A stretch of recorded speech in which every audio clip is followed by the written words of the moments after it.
All right. What's up, everyone? Welcome to the Portal Room. It's your boy Paul, and with us, as always, it's my co-host Chris. What's up, Christian? Hey, Paul, good to see you, brother. Excited for today. Hope you're doing all right. Sorry, my cat is all over me already. I was gonna have an orange cat right here in my lap the whole time. I'm doing good, brother. Typical cat. Nice, nice. Love it, love it. Well, tonight again, we got another awesome community member. We have an awesome friend of the show joining us tonight. We got licensed therapist and skeptic, Craft Beard. Welcome, welcome, Craft. Good to Hi, how see you you, doing? man. Good to be We're here. doing good. We're doing good. We're doing good. How's your Saturday so far? Good. Saturdays I typically work all day, so it's been nonstop since 7 a.m. today. But I'm glad to finish it off with this. Awesome, awesome. I'm excited to kind of get into the different perspectives of not just the rational, but the irrational side of ufology. So let's get into it. I kind of want to get this has kind of been my go-to start off question. So give us your backstory and what brought you to the UFO community. Backstory: I have a master's in philosophy. That was my first passion in life. After I finished grad school, I ended up completely going a different way, and I leaned on my undergraduate degree in criminology, sociology. I became a probation parole officer for a couple of years in Asheville, North Carolina. Then I left that because it was really toxic, but I really enjoyed the helping people aspect. So I went back to grad school, got another master's degree to become a therapist. And I worked as a therapist for 5 years. Before that, I worked at a domestic violence agency for 4 years. And I've been doing therapy ever since, specializing in trauma, dissociation, schizophrenia, psychotic disorders. And I think what got me into ufology, I've been a skeptic since I was at least in high school, and I've been interested in a wide range of topics. Ufology has always been just more of a passing interest. What got me really into the topic most recently was the 2017 New York Times article. After I read that, I remember sending it to one of my PhD biology friends and just asking, hey, this feels fundamentally different than the ufology that we've grown up with. These are serious people. These are people with real credentials. It's in the New York Times, for God's sake. What do you think of it? So we kind of started nerding out. He's also a skeptic. And I remember kind of binge listening and watching almost every Lou Elizondo interview and podcast I could get my hands on. And I really thought, for the first time in my life, it feels like there's actually something here. Even if the evidence isn't quite where I want it to be, I definitely was far more open to it than I ever had before. And then after I kind of binged everything with Elizondo, obviously there was kind of a little lull in the activity until David Grush came out. And when the article on the debrief came out about Grush, I almost got sucked down the rabbit hole. I almost became a believer because I thought, in addition to Lou Elizondo, now we have someone with even better, more impeccable credentials. There's absolutely nothing about him that calls into question his character, his ability to reason. And I remember actually participating a lot on Reddit and going back and forth with people, but it was kind of disappointing because Reddit is a bit of a cesspool sometimes. So I actually started engaging in Metabunk. And even though I'm a skeptic, I was trying to argue the strongest case I could on behalf of ufology over at the folks at Metabunk, just to see if it could stand to scrutiny. And thankfully, after engaging in that for a couple of months, I quickly realized that this doesn't hold up, at least not to any serious evidential standard that I would accept. But my biggest lingering question was always, given that I don't think that David Grush and Lou Elizondo are lying about this, what is the best explanation as to why so many credentialed people are coming out with these testimonies? If they're not lying, is it a psyop? Are they simply mistaken in some way? They're clearly not mentally ill. And that was my biggest hangup, was trying to understand what could best explain the claims that are coming out of these from these folks, given that I don't assume from the get-go that they're lying.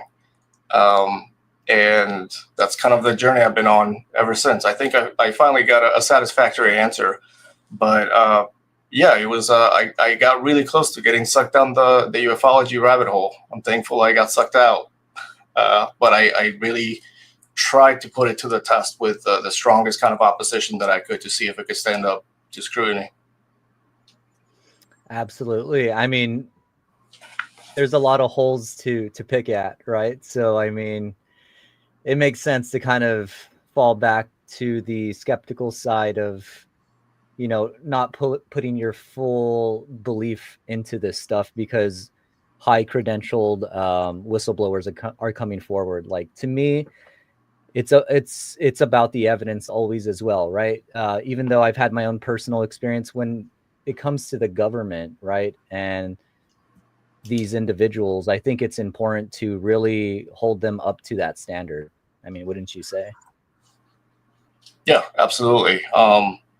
Because credentials are only something that is useful in philosophy. It's called prima facie.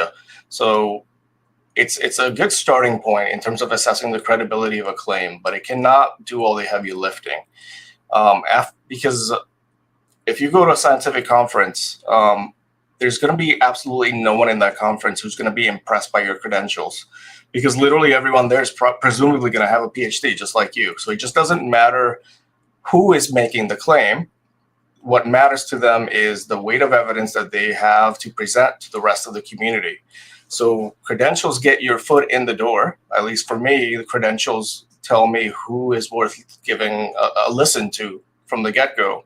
But they don't seal the deal for me, because at least in science and philosophy, testimonial evidence is at the very bottom of the evidence hierarchy. So it just doesn't matter how well credentialed. Even the president could come out tomorrow and say aliens are real, and I wouldn't believe it just on his word alone. I would need more than that. And I would hope that people would also need more than just his words. Exactly. And there's a lot of things right now that have staggered his claims, specifically when you're talking about David Grush, right? Like the op-ed, and then the people around him, right? That are doing the reporting or that are in these podcast circles. So it's almost, and I hate to say this too, but there's a little guilt by association. And maybe that is the case on why he's been hiding. I don't know. I mean, that's something to consider. Yeah, it could be that, or one of the other possibilities that comes to mind is he does have an active lawsuit going on against, I forget the name of that journalist, but it could be something related to that. It could just be that he's just not seeking the spotlight. Go ahead. Was it Kent Klimpenstein or something like that? Yeah, that's him. So it's possible that he's just keeping a low profile, given, you know, that what's going on with that civil lawsuit. But also, he just doesn't strike me as someone who's looking for a spotlight. He's not looking for money. He's not looking to do the podcast circuit or the conference circuit. And I've never really cared that much about the association he has with other ufologists, because it is just part of human nature that when you have an unusual experience, you're going to seek out people who have also presumably have had similar experiences or are interested in them. In the ufology world, there's obviously well-known big names. And if you learn something about, you know, the nature of UFOs and government, you're going to seek out the people who talk about this and who write about this. So like the fact that he's associated with the usual suspects, at least in my view, doesn't really do much one way or the other. It's exactly what I would expect from anyone. Yeah, so I'm curious to ask you, Crap, because you'd said too that you kind of had, you know, you were close to getting sucked down the ufology rabbit hole, but you kind of had figured out, or you'd come to a conclusion about, you know, what you think is kind of happening in that sector. What was your conclusion on that, would you say? It's very similar, and I'm actually pretty proud of this, because I thought about this before Arrow actually even released their report, but it's very similar to what Arrow concluded. It's a little bit of circular reporting. Person A sees something that they're not read into or they're not quite sure what it is. They tell person B. Person B tells person C, or just tells person B, and it's a very niche group of people who are kind of just vouching for one another, sharing stories that they've heard from one another. They respect one another. And so, for example, just an example of this is Lou Elizondo in his book wrote that he knows that Roswell actually happened because Hal Puthoff told him in a skiff. That's his evidence. That's just not good enough, right? So given that he respects Hal Puthoff and given the context and the setting in which he was told that the stuff in Roswell happened was real, he believes it on the basis of that authority. Now, I can easily see David Grush having had a very nearly identical experience with someone he trusted that he believed in. But just because it's a trusted authority and it happens in a skiff doesn't mean it's true. So my conclusion is misidentifications and true believers essentially kind of forming a group, and they eventually all get funneled to David Grush, who believes them. And I can see why he would believe them, because I don't think most of these people are lying. They genuinely believe these things. So they're not giving off any signs of deception. They're not giving off any signs of psyops. So he is truthfully and accurately reporting back to us the things that he was told by people who themselves believed what was going on, even though they were mistaken about their claims. So it's not a matter of lying versus truth-telling, but it's a matter of truth-telling versus being mistaken about what it is that you think you've seen or what you've heard, or simply passing down stories that you've heard from people that you trust. And so you believe that they're true, but you haven't seen direct evidence of it yourself. And I think that's a good enough explanation for me. It explains everything in a far simpler way, and there isn't much that explanation doesn't cover. There's not much that doesn't explain. You can take everything that's happened with David Grush and his list of 40 witnesses, and there's not much about that phenomena that is not best explained by a simple explanation like that. Fair. So Kraft, there's two things in the chat that I want to bring up. I think one is from, I'm not sure who's that, Mendinopolis. Grush's discernment towards Sands is very telling. I think that's an interesting statement. And then another question is Kraft Beard a paranormal experiencer? If yes, will he share his story, and what draws him to the topic? Pretty great questions, to be honest. Who's that one from? That first one, the second one that I said, Cypher. Yeah, Cypher. Okay. Yes to the second one. I've shared a couple of stories. I'm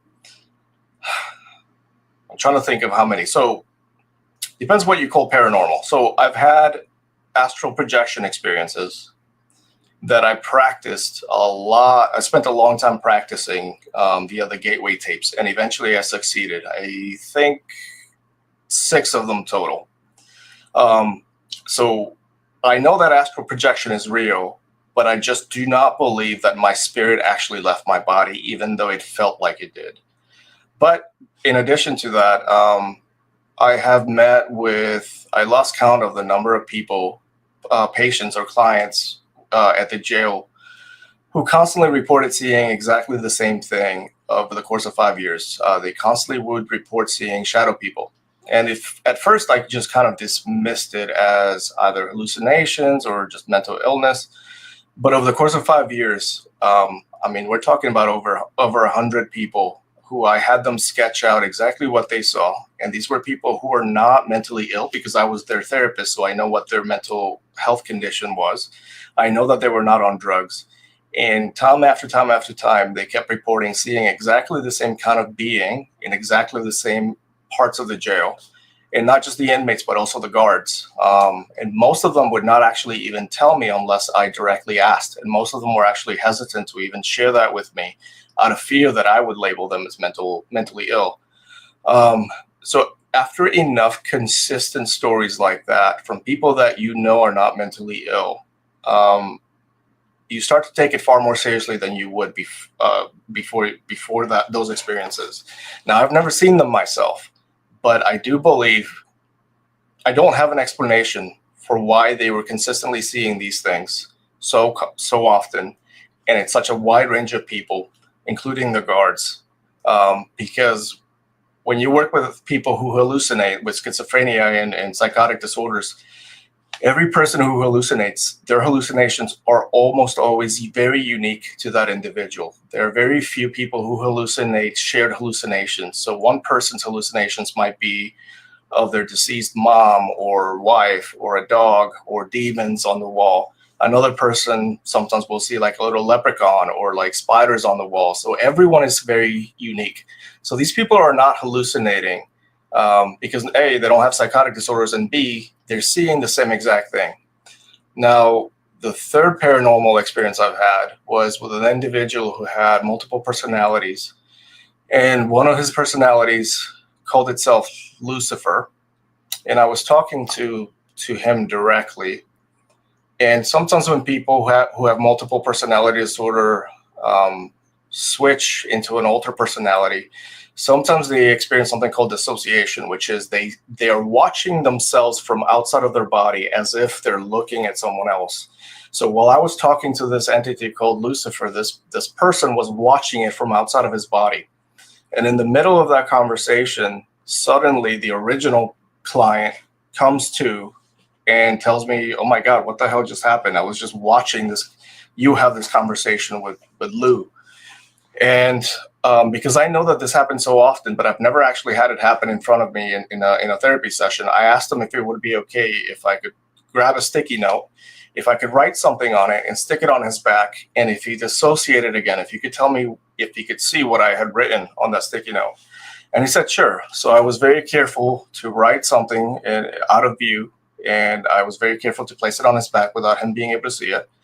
And then we started talking again, and sure enough, he dissociates again. And then suddenly he comes to, and he says, "Was it the number 42?"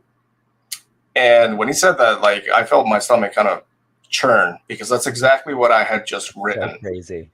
And I know that he did not see it, not only because I was careful, but because when I told him, "Why don't you take a look and see for yourself?" When he looked at the sticky note with his own eyes, the skin in his arm stood up.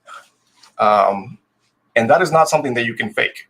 You can pretend to be surprised, but you cannot have chills that are visible to someone else in response to something that just surprised you. You can't fake that.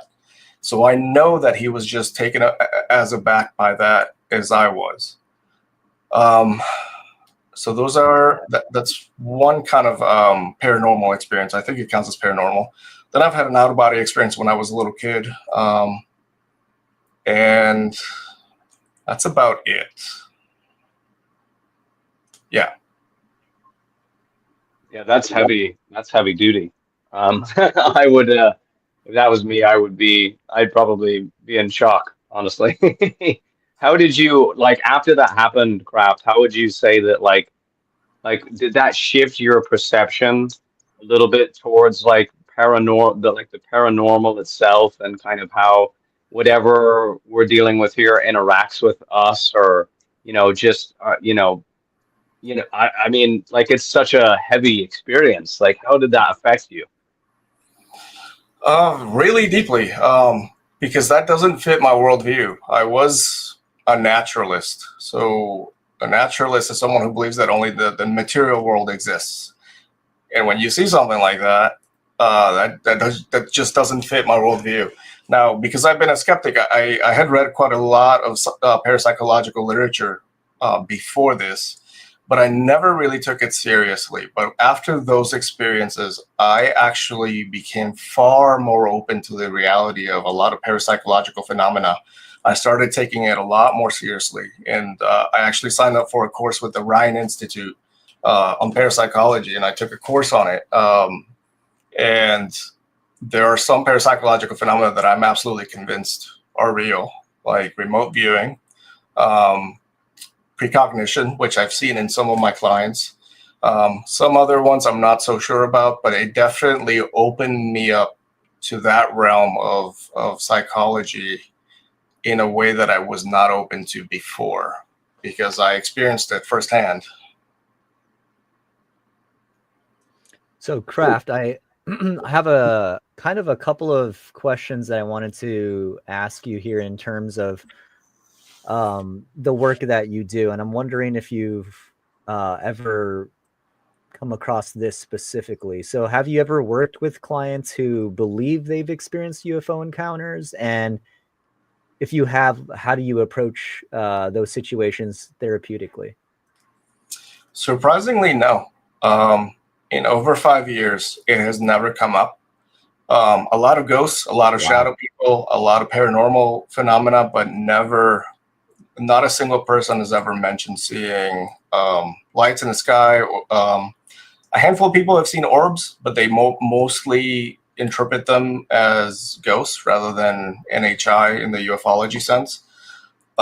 Never run into a single abductee case, which is surprising to me because I've seen some really rare mental illnesses that you only ever really read about.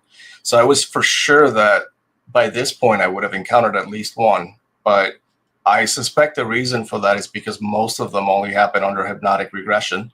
And because I refuse to do that, it makes sense to me why they just don't show up. But I've been surprised that it just hasn't come up. It could be partially the population I've worked with tends to be, inmates. For whatever reason, there's less interest in that topic among that population. But yeah, I've been just as surprised as anyone by the fact that part of the woo hasn't come up, even though other ghost stuff and parapsychology stuff does come up quite often. So, Kraft, about I want to pick on your brain a little bit here about hypnotic regression, since you mentioned that. What are your reservations as a therapist as far as hypnotic regression is concerned for people in general? I feel like this is important, you know what I mean, for people to hear, like kind of the dangers I think that kind of come along with hypnotic regression, if you wouldn't mind. Yeah. So there's there's a couple of different kinds of regression. There is one kind of hypnotic regression that I do actually do with clients that is not dangerous. And that is regression for trauma work. So regression for trauma work basically puts you in a state of trance, and it takes you back to the moment of a traumatic experience while your body is in a trance, while you're in a relaxed state. And because you're in a relaxed state, it prevents and counteracts the body's fight or flight response that typically would be activated whenever you would recall that traumatic memory in waking day-to-day life. And what that helps them do is essentially it helps you revisit a traumatic memory from a brand new perspective so that you can fully integrate and process that experience rather than relive it. That regression is not problematic at all. When it becomes problematic is when it's done for the purpose of recovering so-called repressed memories. The reason it's problematic is because it has led historically to the creation of outright false memories on the part of the participant for a number of reasons. Number one, because a lot of times the therapists who are doing this asked leading questions. And so in a state of hypersuggestibility, asking a leading question is going to lead the client and their unconscious mind to essentially create whatever is being asked of them.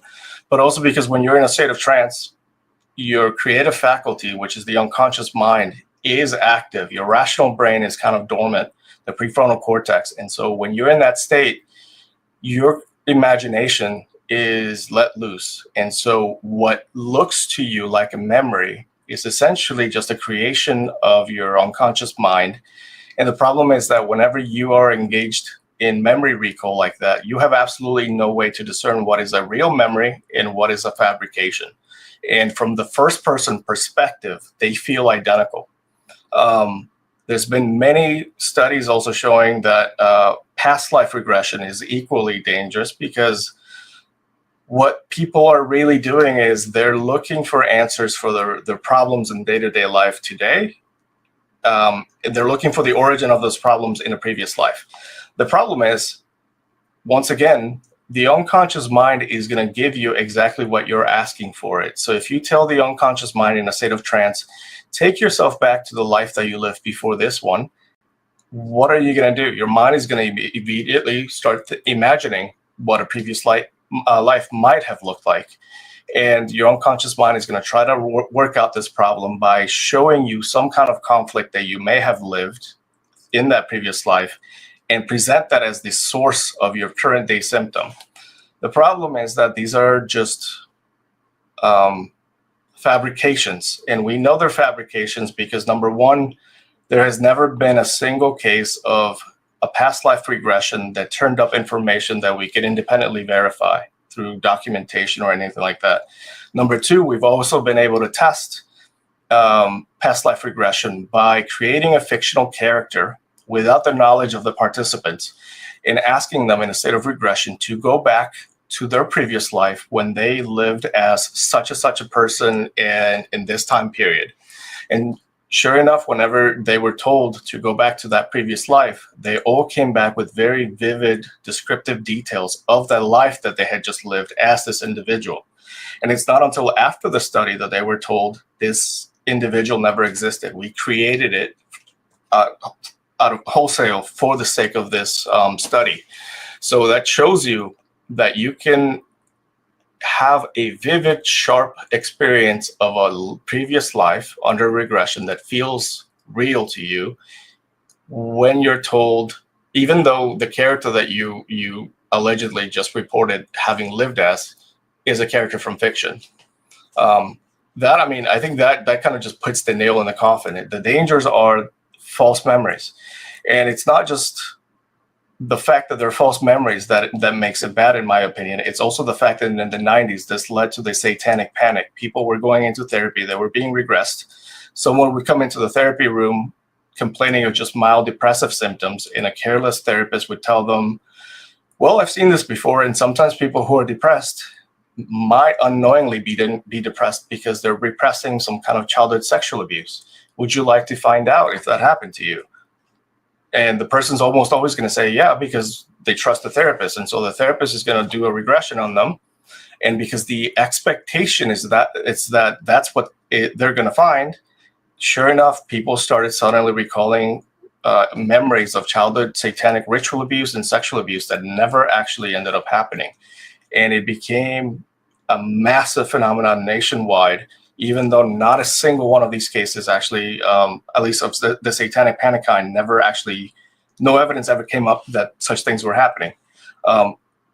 It destroyed families. People suddenly, who never in a million years even suspected that their parents had sexually abused them, suddenly came to genuinely believe that their dad was a serial rapist, and they sued them. They stopped talking to them. So there are real dangerous practical implications of this stuff, and thankfully we have learned our lesson from it for the most part, even though there's still some therapists who do it. But those are some of the general dangers. Yeah, I totally agree. And here's kind of the way I see some of these experiences, whether it be paranormal or a UFO experience. What do you think about this? Like, and you kind of already hinted at this, but what do you think about those experiences, whether you want to call them paranormal or UFO related? Do you think that might be maybe like some type of manifestation of unconscious fears or desires, unprocessed trauma? And could those experiences serve as metaphors for deeper emotional or like psychological themes? Does that kind of make sense? Yeah, and that's actually the view that Carl Jung held about UFOs. Now it depends. For example, I know that you have seen orbs and you've recorded them. Obviously, that is not a psychological projection on your part. If you're literally recording it, you have someone next to you seeing it, that has absolutely nothing to do with your psychology. Maybe what the orbs mean to you might have a deep psychological underpinning, but what you're seeing obviously is not a projection. Now, I absolutely 100% believe that most abduction cases are exactly that. There are projections of the psyche following culturally prescribed scripts, essentially, that are as old as time, that of being abducted by some being foreign to you against your will, typically at nighttime while you're asleep, and to do certain things to you that are pretty horrible. Um, I think the abduction phenomena definitely has its roots absolutely in 100% psychology. Now, the seeing UFOs, only some of them. I think most of them are just misinterpretations. Some of them are genuine mysteries, like the ones that you've recorded. And then some of them might legitimately be projections, like Jung said, where you have an actual physical object, but it's just blurry enough that it's hard to make out.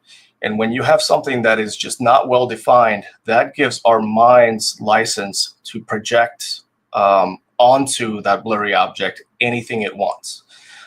So it's like a bit of like a Rorschach test. So there is an object there. It could be prosaic, it could be legitimately mysterious, but what you're seeing, if it's ill-defined enough, that's when the projection comes in. And a lot of times the projection has something to do with either your personal psychology or the social ethos of the time. And that's why you had what were they called, the hot air balloon, no, the flying airship hysteria of the 1800s. Why were they seeing that? Does that mean that the aliens or the NHI literally were flying hot air balloons back then? Or was it that that's what was being projected onto those objects because culturally that's what they expected to see? And over time, as technology progresses, we see that the flying saucers are almost non-existent these days. Now it's tic tacs and orbs. You can see that progression. Now you can interpret that progression as technological advancement on the parts of the NHI, but equally you can interpret the difference in ships that people are seeing by changing cultural narratives and changing cultural expectations. And what the expectations tend to be reflected in what people are actually reporting. And I prefer that explanation because it's just simpler and easier. I actually have a question in regards to cultures around the world and this phenomena, or the ladder of phenomena that exist out there. So how do you approach the idea of collective consciousness when it comes to these sightings or alien encounters, especially when people across cultures report the same experiences? They don't report the same experiences. They report similar. They Or share similar similar. phenomena? Okay, that's fair. Okay. I think people omit the vast differences in the descriptions. People kind of fixate on the similarities and they kind of ignore the things that they don't have in common. What people see changes from person to person. Sometimes they'll see blue-eyed, blonde Aryans abducting them. That's what Betty and Barney Hill originally reported they saw. Essentially, kind of Nazi-looking, leather-wearing NHI. And it's not until after they did hypnotic regression that they turned into the aliens that described. Other people see jinn, other people see shadow people, other people report, for example, when they're sleeping, they see an old hag sitting on their chest. That's not so common anymore because we don't tend to believe in witches. So there are similarities, but there are also very distinct differences.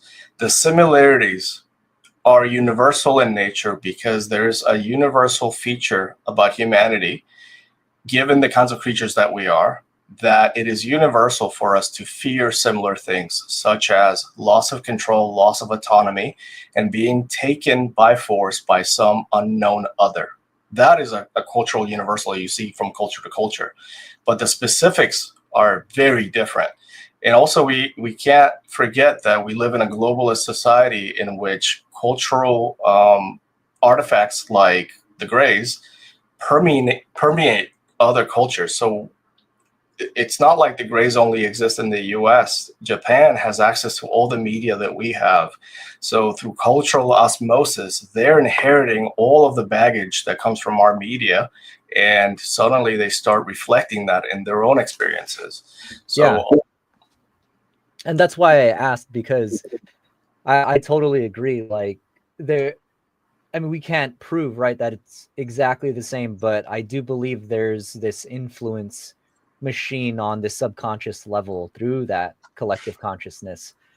And that's kind of why I wanted to get your take on that, especially when people across cultures do describe and will say similar phenomena, like you were saying, right? Not exact phenomena, but I like that approach because, I mean, we do influence each other and our reality, so I'm with it.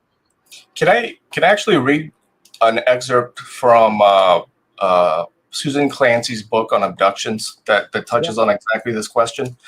Okay, so this is specifically regarding similarities in abduction stories. So the chapter is just titled, "Why Are Abduction Stories So Consistent?"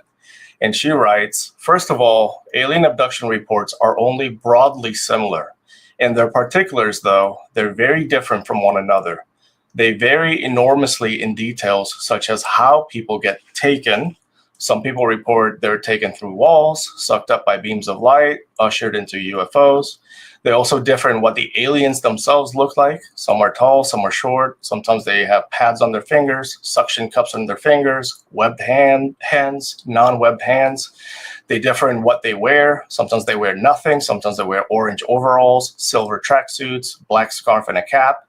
They differ in what type of examinations are done. So sometimes it's needles stuck in your nose, intestines pulled out, anal nubbins inserted, your feet examined with manicure scissors. They differ in what type of sexual activity ensues. So sometimes they report being mounted or a rotating ball massaging them, or their eggs are taken. Sometimes they're described as beautiful with cherry red pubic hair. Sometimes it's sperm was sucked from my penis by a machine. They differ in terms of what the purpose of the abduction is. So human colonization, hybridization, education, communication, world destruction, world peace. Why people get chosen. Some people think it's because they're very intuitive, because we're all abducted, because they're the chosen one, or they wouldn't tell you. And so she says people who claim that abduction reports are consistent are either have never heard firsthand accounts or have never listened to them very carefully. The only thing similar about abduction stories is the general plot. An unsuspecting ordinary human gets kidnapped by extraterrestrial beings for medical examination or sexual experimentation. All of the other elements, the cast, the makeup, the wardrobe, the lines, the special effects, are as different as the individuals who tell the stories. Although there are some consistent details, big heads, wraparound eyes, reversible amnesia, probing needles, both the details and the general plot existed in the movies and on TV before people ever reported personal knowledge of them. Wow. That's wild, man. It is. It's heavy. It's heavy duty stuff. Now, and I know because like we're in the UFO community on Twitter, and there are a lot of folks that are actually on there that have like had these experiences that talk about these things a lot, you know, and even when you started to talk about it, like even my my heart rate picked up a little bit, you know what I mean? Because I've experienced this myself personally. And I was in a lucid state when it happened. And I consider myself, a grounded, sane individual. I work a job, you know what I mean? I get up every morning, I go to bed, I try to participate in everyday life. And these experiences, when they happen for a lot of individuals, like they're very intense. Like it's an intense, like for me personally, like even right now, just barely scratching the surface about talking about it, my heart is pounding through my chest. Um, so like from a therapist standpoint, if you were to hear somebody, for example, right, like come forward and tell their story, what would be the best advice that you would give somebody who's experienced something like this? To kind of help them through it, like in a, I guess, more or less like how to help them through the emotional aspect of what they perhaps think they experienced or what they did experience. What would be your take on that? Yeah, that's a good question. So as a therapist, my job is absolutely not to convince them that this didn't actually happen. That would not even cross my mind in the therapy context. My job would be to help them address the distress that came from having had that experience, regardless of whether or not that experience came from their own mind or an external source, because these experiences are traumatic regardless of what their source is.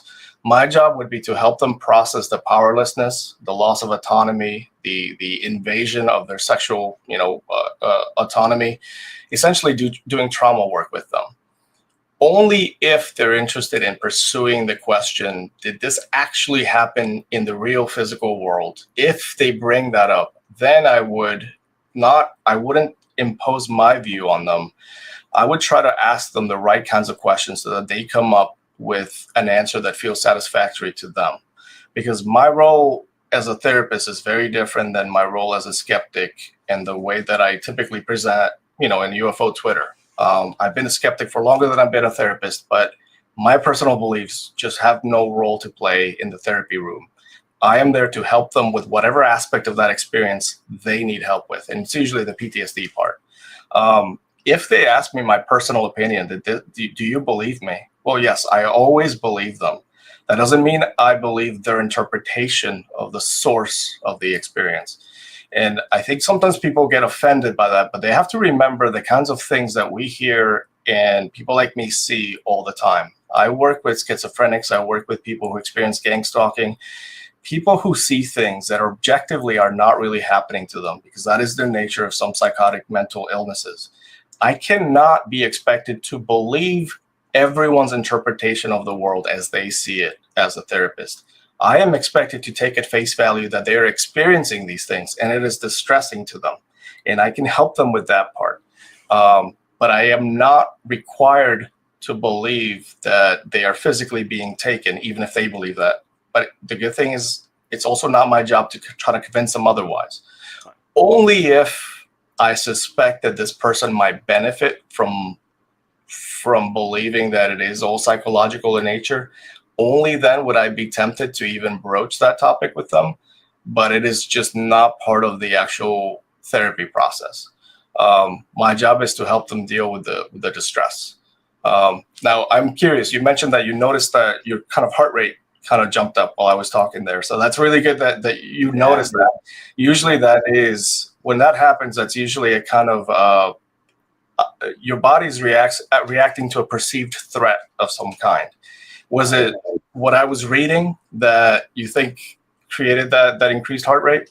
No, it was thinking back to my experience. When I think back to my experience in regards to when you were reading out all these other things, it's always like it just, my heart starts to race a little bit more because my experience was very intense. It was a very intense experience. It was very much burned into my head. It doesn't affect my day-to-day life because I always reserve in my mind exactly kind of what you said, is that this could all just be, what I mean, something that I had, dreamt up or anything of that nature. So I always keep that with me, but it was still, when I experienced it, was extremely intense. So when we start to talk about these things, like I hear a couple of the boxes get ticked off, and I know that there are people that are watching us right now that are in the community that experience these things as well. And I think it's just good for them to be able to hear from a therapist, right? That as a therapist, it's not your responsibility to discredit them. It's therapist's responsibility to help them.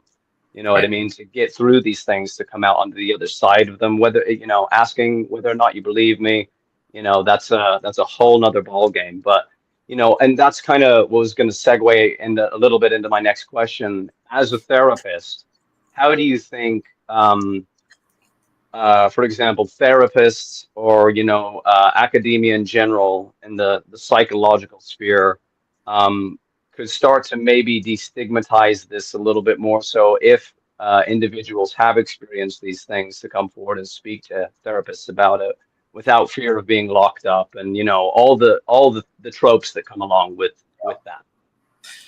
So the good thing is, no one is going to get locked up if they report an alien abduction experience. Just like you're not going to get locked up in a mental ward if you tell your therapist that you're hearing voices. Because getting locked up in a mental institution only happens if it is deemed that you are a threat or a danger to yourself or other people. And just hearing voices does not make you a danger to anyone. There are many people who hear voices that are distressed by them, but they're not going to kill themselves and they're not going to hurt other people. Same thing for an abduction. Number one, abductees are not mentally ill. And that is something that I want to emphasize and re-emphasize as often as I can. The nature of the alien abduction phenomenon is not a mental illness. And the vast majority of people who are abductees do not have a mental illness that causes these experiences. So if they report something like that, it's going to be luck of the draw. The therapy community is as wide-ranging and as diverse as any other community. You have skeptics like myself, and then you have hardcore, hard-nosed, like materialists who just would think you're crazy for telling them that, and you have very new agey hippies who use crystals in part of their therapeutic work. People who use exorcism still. Like it depends on who you end up with and how open-minded they are. I am a skeptic, but I consider myself an open-minded skeptic. So my skepticism kind of stays outside the therapy room, and I would hope that they feel comfortable talking to me about it. There are some people, unfortunately, in the profession who absolutely would make you feel like you're an idiot or like you're crazy for sharing this. And obviously that hurts the person who trusts you enough to bring it up with you.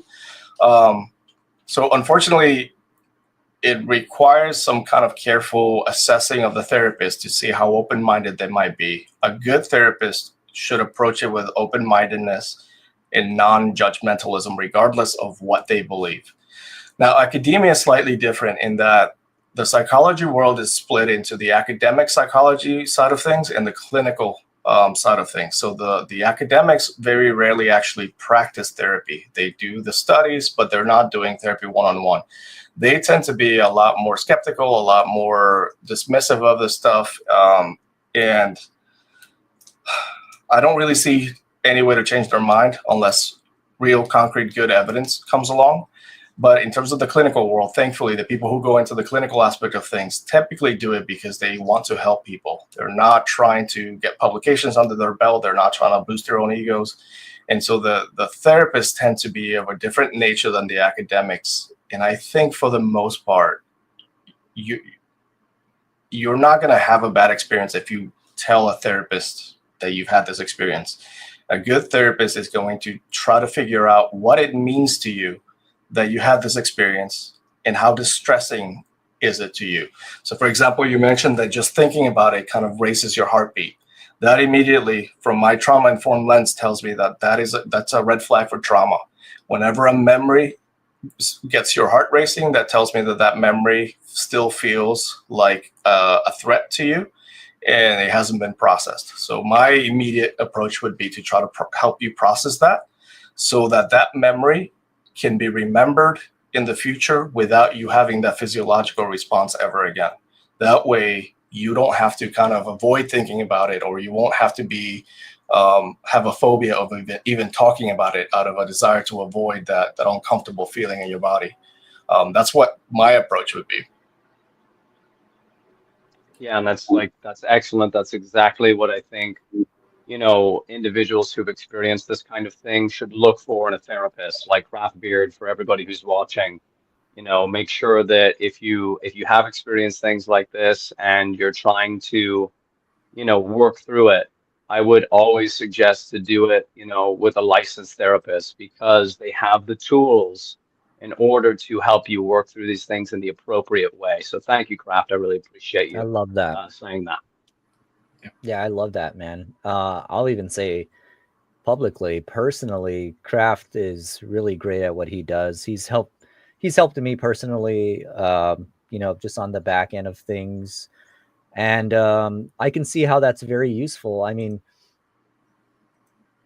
Kraft, how do you really approach um, therapy with some of these people? And you don't have to get into anything too personal, but how do you really approach people that experience this frequently? Like, is there any actual process that you have to go through for these specific type of individuals? Because I know, like, sometimes, and you said it earlier, right, about how certain skeptics and so forth, they kind of will bucket everything into one bracket, or they'll bracket everything into, one objective.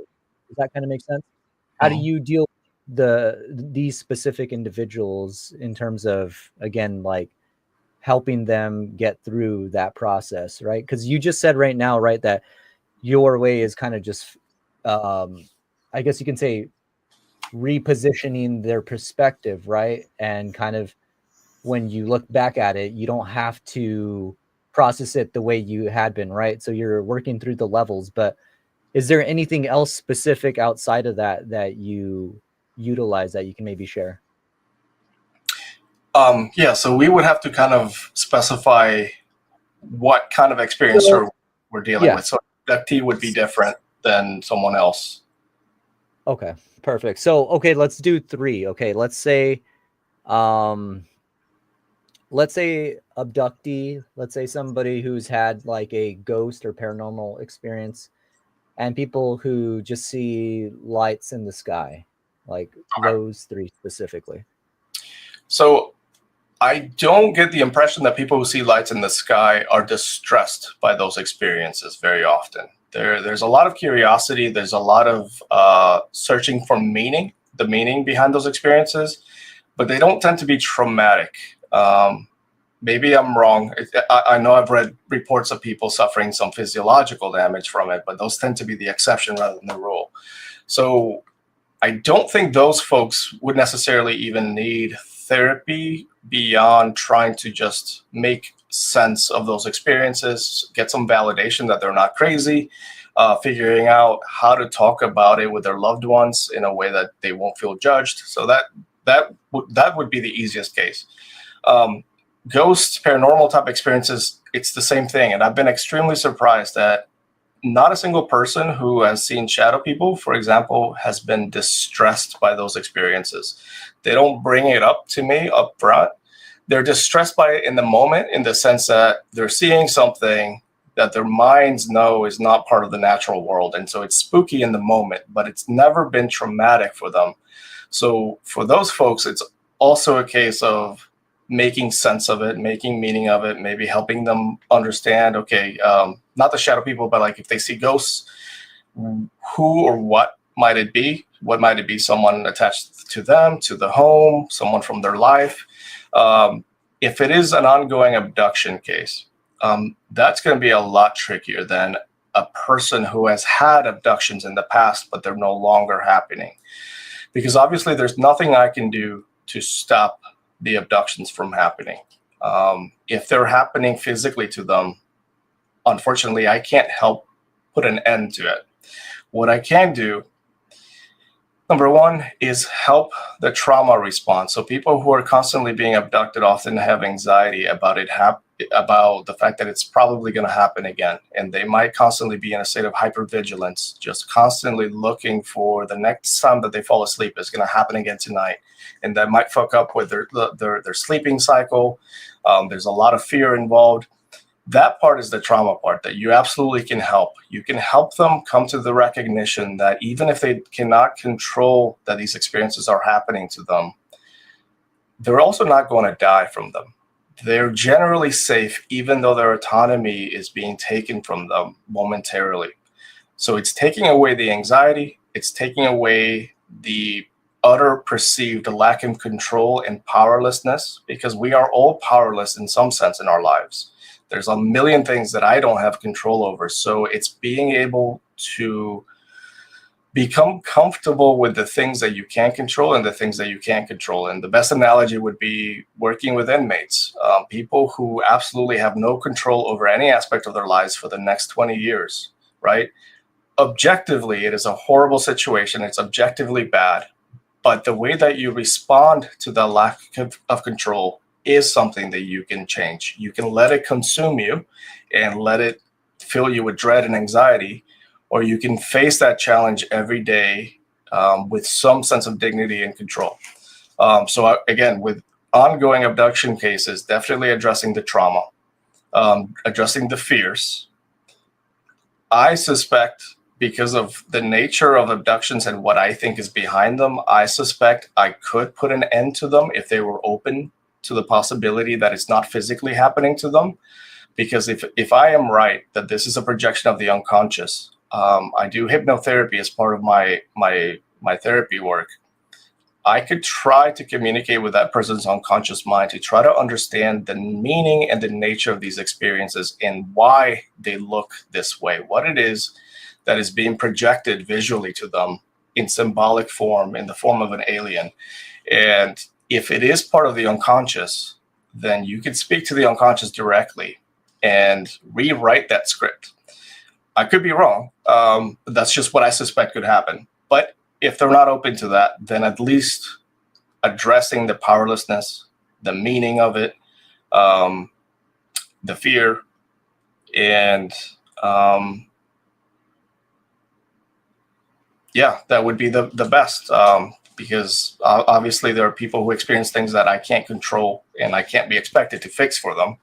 But at least it's helping the sympathetic nervous system not constantly be in a state of hypervigilance, and that by itself is massively helpful to people. Yeah, absolutely. I would agree with that. It's that fight or flight. If you're stuck in it all the time, you can't function, right? You know what I mean? It's no way to live. So it's absolute. I think it's definitely something that's necessary to do. We have actually a couple of questions here in the chat too. There was one from a while back that I thought was interesting. It's Minden. It said, if you had an opportunity to work for the DoD under SAP status, providing critical therapy to scientists working alongside aliens, would you take the opportunity? 100%. Awesome. Absolutely. In a heartbeat. Great question. I've actually thought about this. I know that, for example, there are some agencies like the Secret Service. My uncle's actually works in the Secret Service, and I know they see a lot of horrific shit, but they can't talk about it. Like whenever I ask them some stuff, there's a million things he can't tell me because he can't. And I know that they have specific therapists who are able to hear some of that stuff. So I'm glad that they have that. And I've often thought about if there is such a thing as the program, I would hope to God that they have someone that is also read in, who is able to help them process these things. Because talk about existential crises.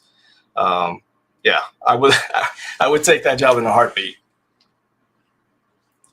Yeah, that would be pretty epic, I think. I think there was I think I saw one more here too from Cypher, who it looks like is also an experiencer, said, would you ever consider speaking about this at any psychology conventions? And how often do psychologists react to your experiences? For the first question, yes, absolutely, because I'm not afraid of what they might think, because my philosophy background makes me I'm used to arguing with people, and I'm happy to have an argument with them. How often do they react? I actually have not talked to any. I've talked to my therapist about those experiences, and thankfully she's a really open-minded person. She's a Christian, and she dealt with it the same way that well, when I talked to her about it, it was not because it was distressing to me, but it was more of a, hey, this doesn't fit my worldview. I'm seeing some really strange things at my job. Have you, as my therapist, ever encountered people seeing these things? Because she's a therapist, and I was just curious, do you get people seeing shadow people? And she has. But I don't talk about it very often, just because I tend to be pretty guarded. I'm not easy to open up to people. So even when I meet other therapists, they're so good at trying to get other people to open up, and I absolutely refuse to do that with people I don't know. But in a conference, I absolutely would, because I'm not. Yeah, I know. Yeah, if they disagree with me, I'm happy to argue with them. Craft, they said craft beard, Cypher again. Craft beard presenting that contact in the desert is an interesting concept. Let's go. Yeah. I like it. I dig it. Craft, I wanted to get some closing thoughts here for the night. It's going to be a little bit of a spectrum of a question, but I think you can answer it. What advice would you give the UFO community, researchers, experiencers, and skeptics? Well, different advice for different people. To the skeptics, I don't like hanging out with skeptics very much because even though we fundamentally generally agree on a lot of things, they tend to be very close-minded about things that I've kind of opened my mind to. It's very hard because I know I can't convince them because what opened my mind was a personal experience, and I can't. That's meaningless to them. To skeptics, it's stop assuming that people are always lying. There are deeper, more interesting reasons why people share these experiences, and it's not because they're looking for money or grifting. If you don't take an interest in the nature of human psychology, then you're going to never understand why people are reporting these experiences, because the idea that they're just lying or mentally ill doesn't even come close to capturing why people are having these experiences. To experiencers, please, it is fundamentally of tremendous importance to learn the many different ways that our minds can deceive us. Our mind is an immensely powerful thing that can trick us in more ways than anyone can count. And always being vigilant of the subtle ways that we can trick ourselves for a million different reasons, trying to learn what different mental illnesses look like, the psychological underpinnings of certain experiences. And at the very least, even if you don't want to be, if you're not convinced that that's what happened to you, at least learning to be vigilant of the tricks that our minds play on us all the time. And then what was the first group? The UFO community, kind of just as a whole. So, oh no, I'm sorry. Actually, researchers. So researchers, experiencers, and yeah, the community.